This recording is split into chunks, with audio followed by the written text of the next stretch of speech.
सब लोगों को यीशु है। Praise the Lord. जय मसीह। आज के संदेश का विषय है विश्वास योग्य और बुद्धिमान सेवक कौन है। प्रभु का धन्यवाद हो। मत्ती रचित सुसमाचार में उसने हमें यह बताया है कि विश्वास योग्य और बुद्धिमान दास कौन हो सकता है। मैं मत्ती 24:45 से 47 पद तक पढ़ना चाहता हूं। यहां ऐसा लिखा है, ऐसा विश्वास योग्य और बुद्धिमान दास कौन है जिसे उसका स्वामी सेवकों के ऊपर अधिकारी नियुक्त करे कि ठीक समय पर उन्हें भोजन दे।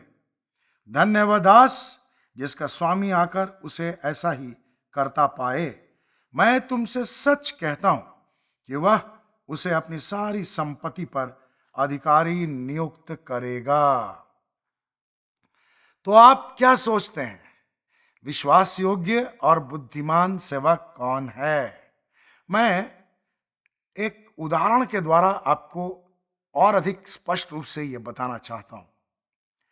मान लीजिए कि आप एक धनी व्यक्ति हैं और आपके अधीन 50, 60 या 70 लोग हर दिन काम करते हैं और आप बहुत ही अच्छे स्वामी हैं, तो आप क्या करेंगे? इनमें से सबसे ज्यादा विश्वास योग्य और साथ ही बुद्धिमान व्यक्ति की तलाश करेंगे। कौन है वह व्यक्ति जिसको आप ज्यादा जिम्मेदारी प्रदान करें, जो आपकी बहुत सहायता कर सके, जो आपकी नजर में भरोसेमंद हो? तो कौन ऐसा व्यक्ति होगा जो हर दिन आपके प्रति खुद को समर्पित समझता हो, जो आपकी आज्ञाओं और साथ ही साथ आपकी इच्छाओं का पूरा पूरा सम्मान करना जानता हो और हर हालत में, हर परिस्थिति में वो आपकी इच्छानुसार आपकी आज्ञाओं को पूरा करने के लिए प्रयत्नशील रहता हो। अपनी इच्छा नहीं पूरी करता, अपने मन की लालसा नहीं करता, अपने मन की लालसा पूरी नहीं करता, साथ ही वह बुद्धिमानी से निर्णय लेता है। क्योंकि काम में बहुत दफा ऐसा होता है कि चुनौतियां सामने आ जाती हैं, तो आपके द्वारा दी गई जिम्मेदारियों को पूरा करने के लिए मार्ग में जो भी बाधाएं आ जाए, उनको वो बहुत ही बुद्धिमानी के साथ सुलझाना जानता हो, सुलझाना चाहता हो। और कितनी भी बाधाएं आ जाए, वो हार ना माने, ना हतोत्साहित हो, ना ही दूसरों को हतोत्साहित करे, बल्कि पूरी ताकत से, पूरी बुद्धि से आपको प्रसन्न करने के लिए, आपके द्वारा दी गई जिम्मेदारी को पूरा करने के लिए सक्रिय रहे। ऐसे व्यक्ति को आप विश्वास योग्य भी कहेंगे और बुद्धिमान सेवक भी कहेंगे।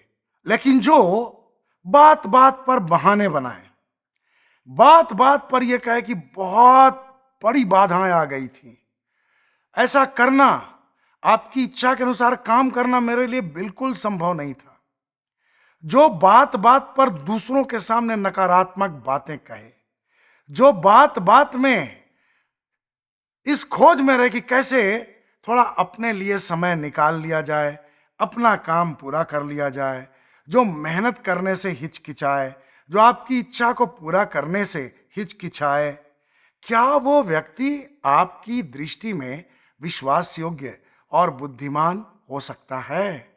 मेरे प्रियो, प्रभु को विश्वास योग्य और बुद्धिमान सेवकों की जरूरत है। आप अपने बारे में क्या कहते हैं? अपने जीवन को गहराई से देखें तो आपको क्या महसूस होता है? क्या आप परमेश्वर की दृष्टि में विश्वास योग्य और साथ ही बुद्धिमान सेवक के रूप में स्वीकार किए जा सकते हैं?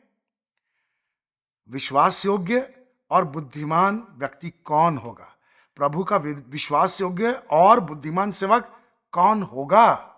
जो परमेश्वर की इच्छा को जानता हो, जो परमेश्वर की इच्छा को महत्व देता हो, जो अपनी इच्छाओं के बदले परमेश्वर की इच्छाओं को पूरा करने के लिए पूरी तरह से सक्रिय रहना चाहता हो, जो अपनी पूरी ताकत से परमेश्वर की इच्छा पर चलने के लिए प्रयत्नशील रहता हो। और यदि प्रभु को प्रसन्न करने के मार्ग में, प्रभु के द्वारा दिए गए जिम्मेदारियों को पूरा करने के मार्ग में बाधाएं भी आ जाएं, तब भी उन बाधाओं से डगमगाए नहीं।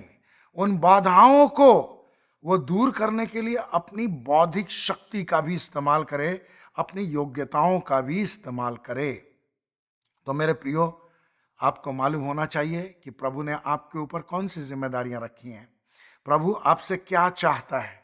जब आप ये जान लेंगे कि प्रभु आपसे क्या चाहता है, और जब आप केवल वही काम करने की कोशिश करेंगे जो आत्मिक दृष्टिकोण से परमेश्वर की इच्छा के अनुसार हैं, अपने जीवन में वे ही निर्णय लेंगे जो परमेश्वर को प्रसन्न करने वाले हैं। अपने लाभ और अपने नुकसान के विषय में छोड़ करके आप प्रभु की महिमा के विषय में ज्यादा गंभीर होंगे, तो मैं आशा करता हूं और मेरा विश्वास है कि प्रभु की दृष्टि में आप एक विश्वासयोग्य और बुद्धिमान सेवक और सेविका ठहरेंगे। तो प्रभु आपको आशीष दे। Hallelujah, praise the Lord.